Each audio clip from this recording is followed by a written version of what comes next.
Men and women, when they're truly awakened, begin to realize that there is nothing which is so serious as to be without the presence of God. Do you get its full force? God was sending them to the promised land. God was saying, go up. I've promised you the land of Canaan. I'm going to give it you. You shall go to the land flowing with milk and honey. I'll send my angel before you to destroy these enemies, these Amorites, these Hittites, Perizzites, Canaanites, Hivites, and Jebusites. Go on. Go up to your promised land. I've brought you out of the captivity of Egypt. I'm sending you on. Go ahead. Lead them, Moses. I'll send an angel with you. And the people said, no. If you're not coming with us, we don't want to go. Now that's the essence of spiritual understanding. And that's the thing, my dear friends, that you and I have got to come to. You see, here were a people who suddenly awakened, came to this tremendous, profound realization that to be given every other blessing is of no value if God isn't with you. What's the value of Canaan? What's the value of milk and honey? What's the value of having possessions if you are not with us?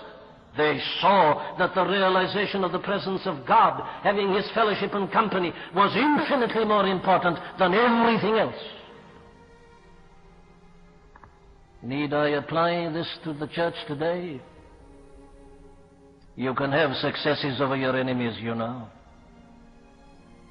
without this great realization of God in the midst. Oh, yes. There are angels who can do that for us.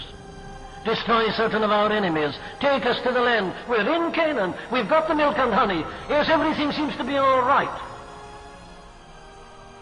There's an appalling verse in Psalm 106 where we are told to the children of Israel, God granted them their requests, but sent leanness into their souls. You can have an outward prosperity and affluence. The church may seem to be doing remarkably well. Good finances, good figures, successes, conversions, enemies defeated, everything going well. And the newspapers report it. The Christian newspapers report it. It all seems to be marvelous. But the appalling question I ask is this: is God in the midst? Is He really amongst us? Are we aware, as we should be, of His glorious presence? That's the thing that got these people. And what they said, in effect, was, Canaan's no use to us. Milk and honey are of no value. We're not interested in these enemies. We want you. Oh, says the psalmist, it is for thee I cry out as the hart panteth after the water brooks. So panteth my soul after thee, O God. He's not after blessings, he's after God, the living God.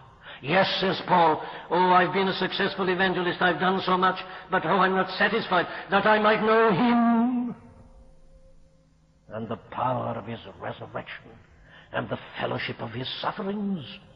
No, they said, we can't go on without you. The presence of God is essential. They came to that realization. And as I say, their realization was that no outward prosperity and no type of success can compensate for the absence of God. What shall it profit a man though he gain the whole world and lose his own soul? Christian people, I'm not asking you this morning whether you're living a good life. I'm not asking you whether you're happy. I'm not asking you whether you read your Bible and whether you pray. I'm not asking you whether you're active in church work or in some other form of Christian activity. What I'm asking you is this: do you know God? Is He with you? Is He in your life? Is He in the camp? Or are you traveling on with God, as it were, somewhere in the distance, given strength and power by His angel and by His leader and so on? But the question is, what of you in your personal relationship and your personal dealings?